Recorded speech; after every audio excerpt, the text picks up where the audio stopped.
जो भोलेनाथ ने हाथ पकड़ लियो रे, तो समझो ये जीवन सवर गयो रे, तो समझो ये जीवन सवर गयो रे। बोलिए शंकर भगवान की जय। श्री हनुमान जी महाराज की जय हो। बड़ी बड़ी सुंदर जानकारियां दी गई हैं।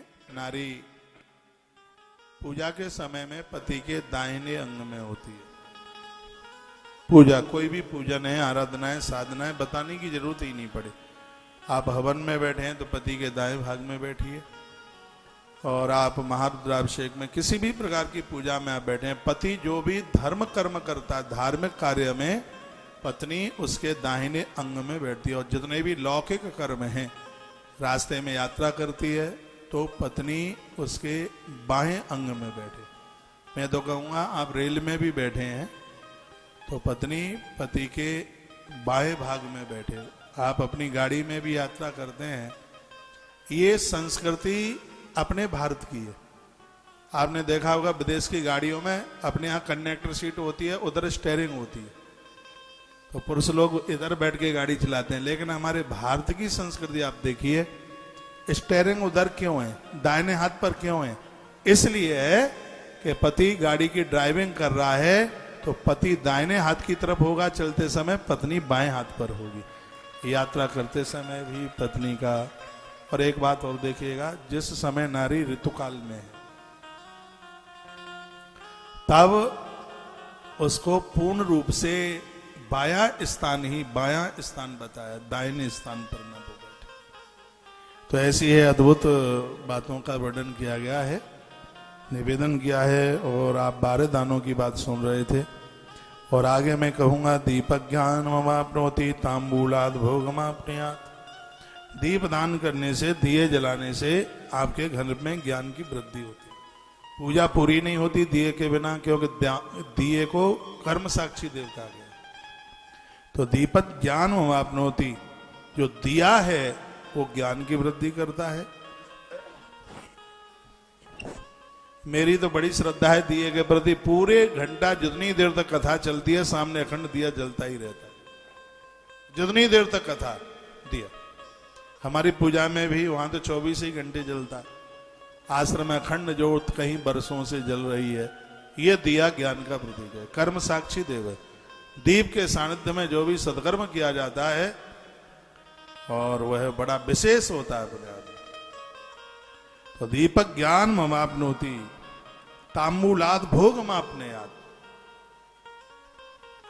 बैठिए हमारे मध्य में श्री मुकेश जी चौक से, ठाकुर साहब आप भी आए। शर्मा जी इधर ही आ जाके, इंदौर से है, माता अहिल्याबाई की नगरी इंदौर। आपको न्योता देने के लिए आए। 27 तारीख को रात्रि को 2-3 घंटे का कार्यक्रम है। इंदौर से हमें सुन पा रहे हैं, आप में से भी कोई इंदौर से आए हैं तो आप जरूर पधारिएगा। एड्रेस आचार्य राममोहन शास्त्री जी ने आप सबको बता दिया है।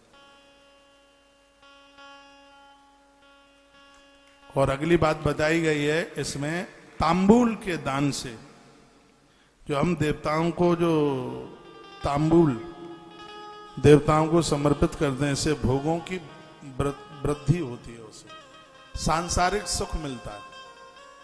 षोडशोपचार पूजा में से तांबूल का पान, जर्दा वाला पान नहीं, सीधा पान बाजार से आता है, उसकी डंठल ऊपर से तोड़ करके, और पान हमेशा, पान का जब बीड़ा बनाते हैं जो खुरखुरा होता है ऊपर, उसमें लौंग इलायची रखते हैं।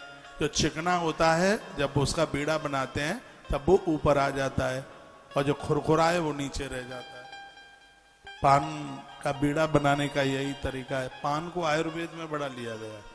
यदि किसी के घुटने में दर्द होता है, कमर में दर्द होता है, बैठा नहीं जाता, एड़ियों में दर्द होता है, नीचे पिडरियों में दर्द होता है, तो एक तेल बनाने का फॉर्मूला मैं आपको बता रहा हूं। बनाना आपको पड़ेगा, 2 पान के पत्ते ले लो, ले लिए, हाँ 2 पान के पत्ते साबुत ले लीजिएगा। चूल्हे पर 100 ग्राम तिल का तेल रख दीजिए गर्म करने के लिए। इन पत्तों को छोटा छोटा टुकड़ा कर ले, दोनों पत्तों को छोटा छोटा टुकड़ा कर लीजिएगा।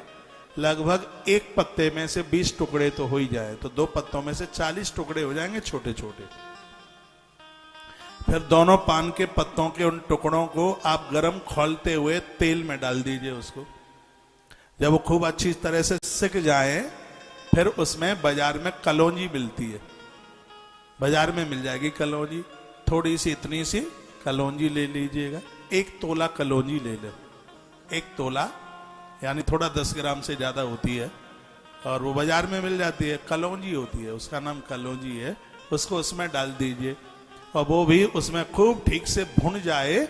फिर उस तेल को उतार लीजिए और सूती वस्त्र में छान लीजिए उसको। जहां जहां दर्द होता है वहां पर उसकी मालिश कीजिएगा। 15 दिन में दर्द बॉडी छोड़ करके भाग जाएगा। बन गया तेल, तैयार हो गया, बन गया। कमाऊ आदमी तो इसी फॉर्मूले पर लाखों रुपया कमा लेता। बस आप स्वस्थ रहेंगे, यही हमारी बहुत बड़ी दक्षिणा रहेगी। तो ये तेल बन जाएगा। ये तिल के तेल में ये फॉर्मूला है। तिल का तेल 100 ग्राम रख दो, 2 पान के पत्ते के 40 टुकड़े करके उसमें डाल दो। जब थोड़ा वो खूब उसमें पक जावे तो उसमें काली कलौंजी डाल दीजिएगा, 1 तोला। काली कलौंजी भी खूब उसमें सिक जाए, पक जाए, फिर उसको उतार लीजिएगा और सूती कपड़े में छान लीजिएगा। और जो तेल आपको मिला है उसको एक बोतल में रख लीजिए और शरीर में लगा लीजिएगा। बालों में मत लगाना है इसे, हाँ, शरीर में इसको लगा लीजिएगा और दर्द गायब हो जाएगा, भाग जाएगा। हमने बनाया भी है, लोगों के ऊपर प्रयोग भी किया है, लोग ठीक भी हो गए। तो पान पूजा में भी है और पान आयुर्वेद में भी लिया गया है, पान का पत्ता। तो विघ्नेश पूजयाम सम्यक भूलोक अभीष्टमाप्नुयात्। जिन घरों में भगवान गणेश की पूजा होती है उनके जीवन में कभी विघ्न नहीं आ सकते। शुक्रवार चतुर्थ्याम चस्ते, श्रावण भाद्र के कभी भी, चौथ को और दिनों में जब भी आपको समय मिलता है, या रोज भगवान गणेश को जिन घरों में पूजा जाता है उनके कार्यों में लिखा है गणेश की पूजा से इस भूलोक में संपूर्ण मनोरथों की सिद्धि हो जाती है। इस कलयुग में 2 देवता बड़े सिद्ध हैं, हाल तत्काल प्रणाम देने वाले, कलऊ चंडी विनायक। एक है दुर्गा मैया और एक है गणेश जी। तत्काल बस धरो, दद्दे पैसा चल कलकत्ता, देर नहीं है बस आले, या नहीं कि मिला नहीं। इसलिए तो दुर्गा सप्तशती के कुछ स्तोत्रों से मैं आपको जोड़ता हूँ। गणेश जी के भी 12 नाम रोज बोला करो। आपकी प्रॉपर्टी के ऊपर किसी ने कब्जा कर लिया है, आपका मकान, आपका दुकान या बाजार में पैसा जाके वापस नहीं आ रहा है, हर बुधवार को गुड़ का भोग लगाओ गणेश जी को, 21 दूर्वा चढ़ाओ और सिंदूर घी में मिला के चढ़ा दो गजानंद को, गणपति को, सिगरा बढ़िया हो जाएगा। पैसा ऊपर से टपकेगा नहीं, तो पैसे आने के रास्ते खुल जाएंगे, अच्छा हो जाएगा। प्रॉपर्टी के ऊपर किसी ने कब्जा कर लिया, मुकदमा झूठे लग गए, उसके लिए भगवान गणेश। ये देखो मैं तो श्लोक बोल रहा हूं, इसमें लिखा है वर्णन किया कि इस धरती पर विघ्नेश पूजा समय भूलों के अभिष्टमाप्नुयात्। इस धरती पर संपूर्ण प्रकार से विघ्नों से बचने के लिए गणेश की पूजा बहुत विशेष है। कथा शिव पुराण की है, महिमा गणेश जी की दी जा रही है उसमें। भगवान शंकर का विवाह पार्वती मैया के साथ होता है तो गणेश जी पूजे जाते हैं। गणेश तो अनादिकाल से, जब कोई नहीं था तब भगवान गजानंद थे, भगवान गणेश थे। गणेश को सुपारी चढ़ाओ, बड़े प्रसन्न होता है। कहीं गणेश जी मिलते नहीं है तो सुपारी की पूजा कर लो तो गणेश जी की पूजा हो जाती है। लेकिन आज ये सब महत्व घटते हुए जा रहे। बच्चों का विवाह आप करते हैं, फार्म हाउस बुक कर लेंगे, होटल बुक कर लेंगे, कपड़ा लेंगे, फरिया, सब चीजें आ जाती हैं। लेकिन पंडित जी विवाह के समय पर सुपारी ढूंढता है, लेकिन उसको कहीं भी थैले में सुपारी नहीं मिलती, सामान मिलता ही नहीं। आप मुस्कुरा रहे हैं इसलिए क्योंकि आपको पता न कलावा मिलता, न कपूर मिलता, न सुपारी मिलती। हम लोगों ने वैदिक परंपराएं पढ़ी हैं। किसी में रुक्मिणी मंगल की कथा में कह रहा था, जब भी बच्चों की आप शादी करें, चाहे हो बेटा चाहे हो बेटी, जब आप सामान खरीदने के लिए जाते हैं तो सबसे पहला सामान उस विवाह में गणेश जी की सुपारी खरीद करके लाइए। फिर देखना है दाम्पत्य कितने प्रेम से रहेगा। हो सकता है मेरी बात आप मान लेंगे इसलिए मैंने बोल दिया है। गणेश की सुपारी और सब चीज बाद में, जो भी है, मैं तो कहूंगा होटलों की बुकिंग जो भी कुछ है वो सब बाद में।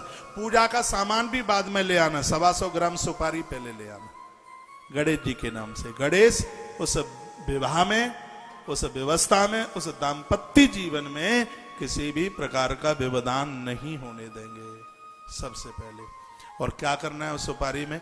उसमें से एक सुपारी लेंगे आप, उसमें हल्दी लगा करके विवाह में एक चिट्ठी बेटी वाले के यहां से बेटे वाले के यहां जाती है, जिसको सुध कराया पीली चिट्ठी बोलते हैं, वो पंडित जी लिखते हैं उसको। तो उसी में से वो एक प्रथम सुपारी गणेश जी के नाम से उसको पीली हल्दी में उसको पोत करके उस सुपारी को उस चिट्ठी में रखकर पीले चावल रख करके, और वो चिट्ठी सुपारी के साथ जाए तो वो उस बर वाले परिवार का ऐसा मूड बदल करके वो सुपारी रख देगी कि जो बेटिया वाले पक्ष का कभी अपमान कर ही नहीं पाएंगे। तुम्हारी बेटी सुखी रहेगी, प्रसन्न रहेगी। एक छोटी सी बात सुपारी की बात कही है। देवताओं की पूजा में सुपारी को इतना शुभ माना गया। संस्कृत में इसको पूंगी फल कहते हैं। संस्कृत में पूंगी फलम महादिव्यम, लवंग इत्यादि चूर्ण, इसमें लौंग, इलायची इतनी प्रभावशाली है, क्या बोलूं, मुंह की दुर्गंध खत्म कर देती है, दांतों का पायरिया खत्म कर देती है। तो वो इलायची और वो लौंग, भुनी हुई लौंग का तेल 90 तक दांतों को गिरने नहीं देगा नीचे। लौंग का प्रभाव आयुर्वेद में है। और ये इलायची है वो बॉडी में दर्द नहीं होने देती है। एक दिन मैंने बोला है, पता नहीं यहां बोला था कि रतलाम में बोला था, 200 ग्राम अजवाइन, 100 ग्राम जीरा, 50 ग्राम सौंफ और 25 ग्राम इलायची, इनको भूनकर इनका पाउडर बनाकर एक आधा चम्मच फंकी लेके गर्म पानी पी लें, आपके शरीर में दर्द नहीं होने देगी। ये चीजें इतनी प्रभावशाली, ये पूजा में तो है ही इलायची, लेकिन आयुर्वेद के सिद्धांतों पर भी बड़ी खरी उतरती। तो क्या सुंदर श्लोक है। देखो मैं जहां से बोल रहा हूं, विद्येश्वरी संहिता का अध्याय नंबर 16 और श्लोक नंबर 21। नहीं तो आपको लगेगा इससे गरीब बातें मन मुताबिक तो नहीं बोल रहे हैं। मुझसे मन मुताबिक कुछ आता ही नहीं है। क्या लिखा है? विघ्नेश पूजया सम्यक भूलोके अभिष्टमापनुयात्। इस मृत्यु लोक में धरती के लोक में गणेश जी की पूजा शीघ्र ही परिणाम घोषित करने वाली होती है। कार्यों में विघ्न नहीं आने देती गजानंद की पूजा। एक भी घर ऐसा ना रहे जिसके घर में गणेश ना हो।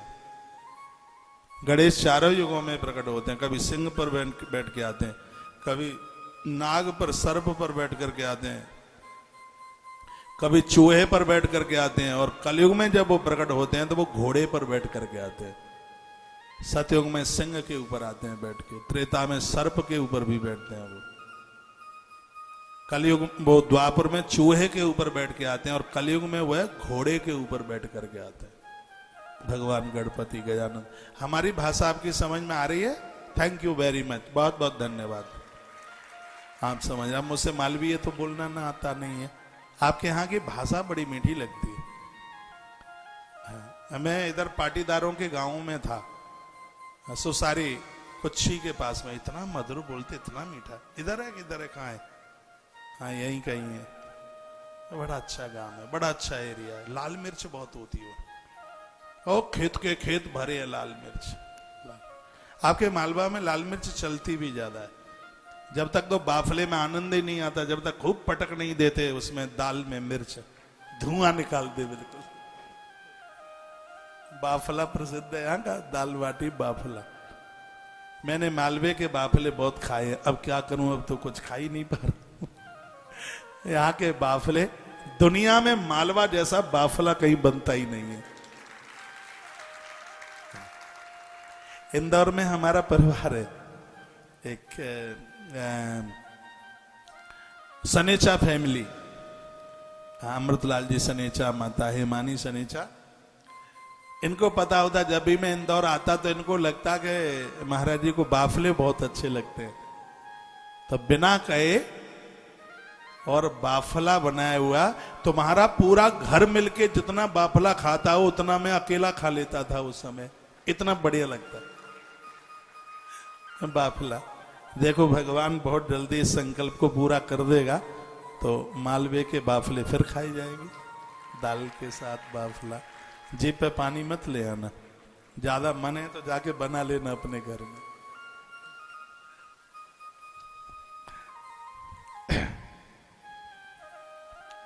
बड़ी अद्भुत कथाएं हैं, बहुत आनंद देने वाली कथाएं हैं। और भी आगे बहुत कुछ वर्णन किया है। नमक, लोहा, तेल, सौंठ, मिर्च, पीपल, मसालों के दान की भी बात कही गई है। नमक के दान की भी बात कही गई है। मार्गशीर्ष मास में अन्न के दान से पापक क्षय हो जाते हैं, इष्ट सिद्धि हो जाती है, आरोग्यता मिल जाती है। वैशाख मास में जल के दान करने से तमाम बीमारियां समाप्त हो जाती हैं। संक्रांति के समय पर तिल का दान, तिल की बनाई गई वस्तुओं, वो सब वर्णन किया गया। अब ज्यादा मैं वर्णन करूंगा तो आप कहेंगे महाराज जी बस दान दान दान की बात कर रहे हैं।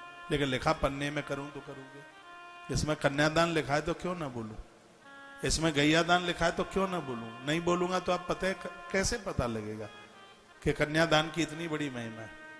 छोटे छोटे बच्चों का जन्मदिन होता है, उनको आप गिफ्ट देते हैं, कुछ देते हैं, उसकी महिमा लिखी है ग्रंथ में। छोटे बच्चों को, बेटियों को, बेटों को उनका जन्मदिन मनाते हैं आप मानते नहीं हैं, आप तो ऊट पटांग देते हैं। जो चीज देने के लायक हैं उन बच्चों को गले का कुछ दे दो, कंठ का कुछ दे दो, उन्हें कुछ ऐसी चीजें दे दो, उन्हें ऊट पटांग नहीं। उनके जन्मदिन पर वो भी सगरी बातें लिखी गई हैं, वर्णन किया गया है। एक बार जयकारा लगाइए बोल भक्तवत्सल भगवान की जय हो, श्री हनुमंत बलवंत महाराज की जय हो। तत्पश्चात पंचाक्षर के जप की महिमा का वर्णन किया। प्रणवस्य च महात्म्यं षड्लिंगस्य महामुनि से भक्त पूजाम च कर्म सोब्रो न प्रभु। कल या परसों मैंने निवेदन किया है 10,000 ओम नमः शिवाय जप करने से जितना पुण्य प्राप्त होता है, भगवान शंकर का रुद्री के 8 अध्यायों से एक अभिषेक करने पर उतने फल की प्राप्ति हो जाती है। इसलिए एक लोटा पानी जल सबके घर में महादेव के ऊपर चढ़े।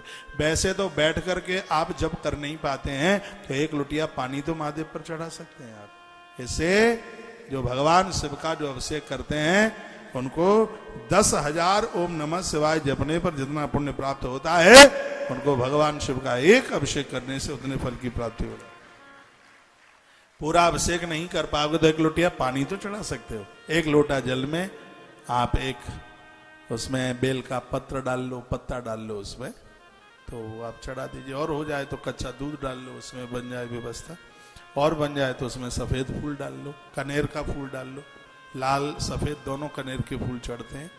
आज हमने सुबह के कार्यक्रम में वर्णन किया है, तो यह डाल लीजिएगा। भगवान शंकर को जो ओमकार है ना, ओम में धरती, वायु, तेज, जल, आकाश, शब्द, रूप, रस, शब्द, स्पर्श, गंध, ये सब उसमें समाये हुए। पूरा ब्रह्मांड ओमकार है। जो ओमकार का 9 करोड़ जप कर लेता है उस पुरुष को साक्षात महादेव का दर्शन हो जाता है। सामने आकर के खड़े हो जाते हैं भगवान भोलेनाथ। तो इसमें तो भैया 1000 से लेकर के करोड़ों तक इस जप की बड़ी अद्भुत महिमा का वर्णन किया है। पंचाक्षरम पंचलक्षम जपे शिव मनुष्य वरण।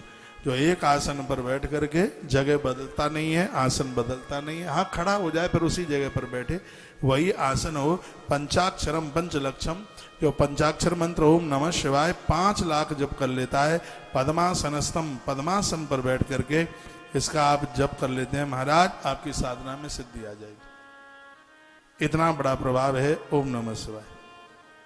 आपको कोई भी गुरु दीक्षा में मंत्र मिला हो, किसी भी गुरु जी से मिला हो, 2 मंत्रों का अपने संग जरूर जप करना। भले ही आपको गुरु मंत्र में नहीं मिला तो भी 2 मंत्र जरूर अपनी साधना में जोड़ना।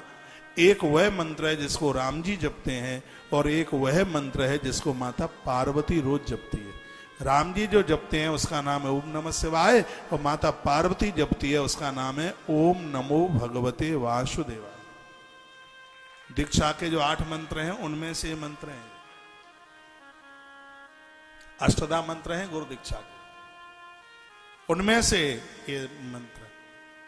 मैं तो अपने शिष्यों को जब दीक्षा देता हूं तो दोनों मंत्र सुनाता हूं, दोनों की जानकारी भी देता हूं।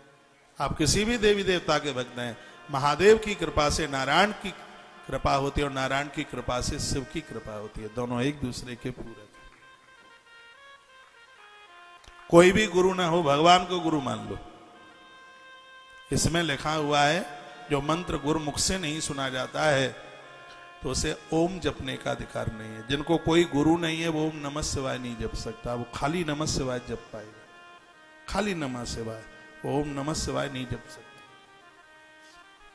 गुरुमुख से जब ओमकार सुनते हैं तो हर मंत्र के ऊपर ओम लगाने की परमिशन मिल जाती है, अधिकार मिल जाता है।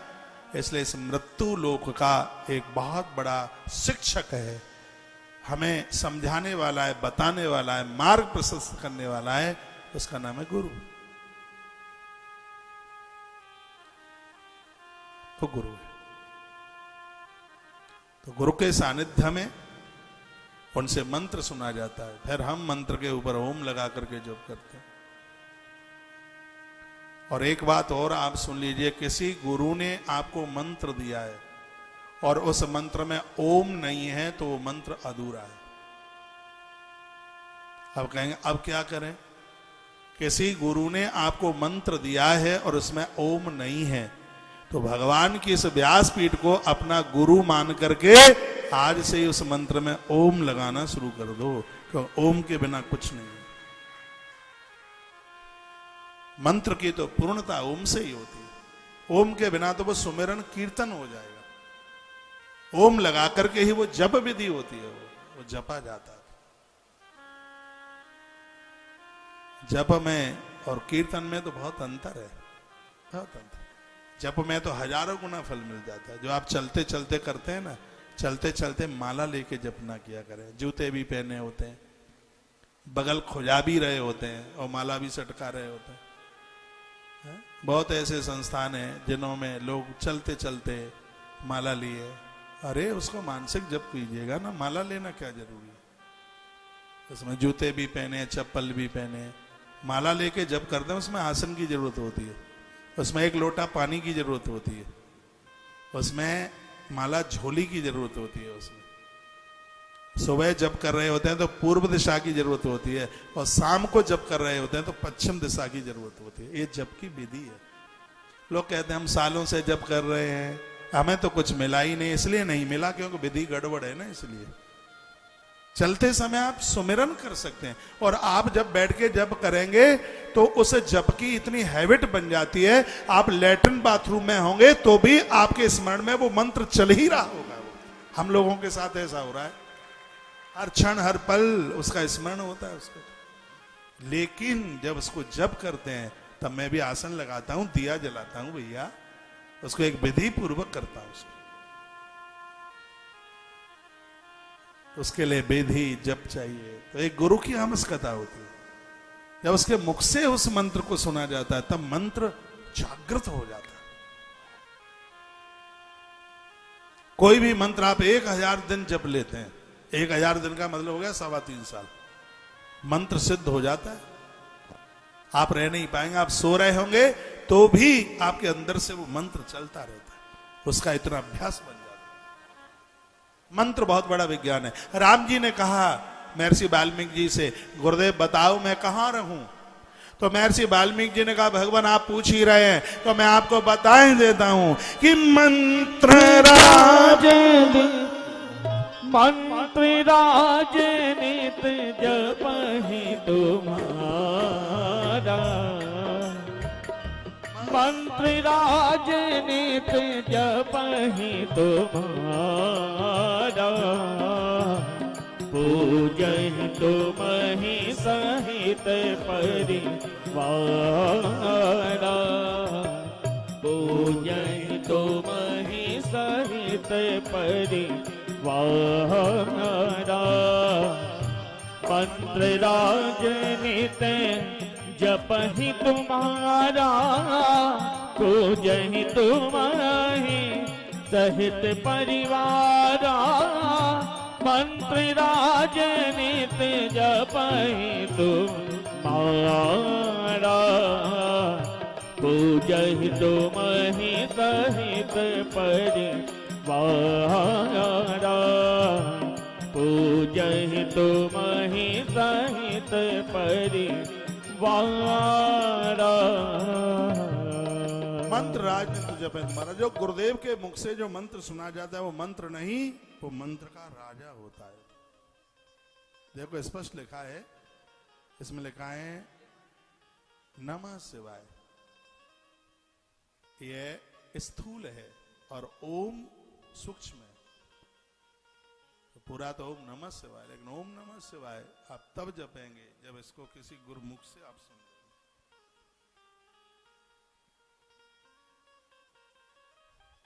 जितने भी इस धरती पर जिन्होंने हमसे दीक्षा ली है,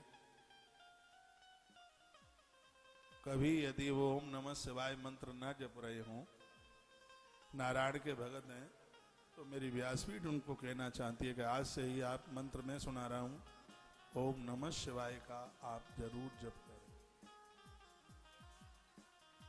जिन्होंने शिव का मंत्र लिया है और वह नारायण का जप नहीं करते हैं, तो उनके लिए मैं कहूंगा कि ओम नमो भगवते वासुदेवाय आरंभ कर दें। गुरु मंत्र रोज जपा जाता है, नित्य जपा जाता है गुरु मंत्र। और जो मंत्र जो पहले से जप कर रहे हैं वो सब करते रहिए, कुछ भी छोड़ने की जरूरत नहीं। हाँ, भूत प्रेतों को छोड़ छाड़ के बस उसमें प्लस गुरु मंत्र जप शुरू कर दीजिए। गुरु मंत्र बड़ा प्रभावशाली होता है, ये सभी मंत्रों का राजा है, सभी मंत्रों का राजा है। यज्ञ में गुरु मंत्र से जरूर आहुति डालें। जब भी यज्ञ किया जाता है तो उसमें अग्नये स्वाहा ये आहुति जरूर डालें, तभी आपका हवन लगता है, तभी आपका यज्ञ लगता है। यह श्री शिव महापुराण के विद्येश्वर संहिता के अध्याय नंबर 17 के श्लोक नंबर 46 में इस बात का वर्णन किया है। आप जब यज्ञ में बैठते हैं तो उसमें ओम अग्नये स्वाहा, पहले अग्नि को घी की आहुति डालें, उसके तत्पश्चात पूरा होम करें, पूरा हवन करें। जब भी कभी आप हवन में यज्ञ में, मैं कहूंगा सुनिए सुनिए, 1 मिनट सुन लीजिए। जब आप कहीं हवन में यज्ञ में बैठे तो यज्ञ आगे के लिए बढ़ गया और आप बाद में गए, तो क्या करना है आपको? उसमें आपको क्या करना है, जैसे आपने आचमन किया और आप हवन में बैठ गए हैं, यदि आप साकल्य की आहुति पर बैठे हैं तो उसमें एक आहुति डालकर पहले अग्नि देवता से आप अनुमति मांगे, मैं इसमें हवन करने के लिए जा रहा हूं या जा रही हूं। आप घी की आहुति पर बैठे तो घी की आहुति डालें, तो सबसे पहले उमा गणेश स्वाहा, उसके बाद में फिर जो आचार्य जी, जो पंडित जी महाराज जो बुलवा रहे हैं, वो आहुतियां डालते रहिए। रोज के हवन यज्ञ करने में, नित्य के हवन यज्ञ में कभी भी पूर्णाहुति नहीं की जाती,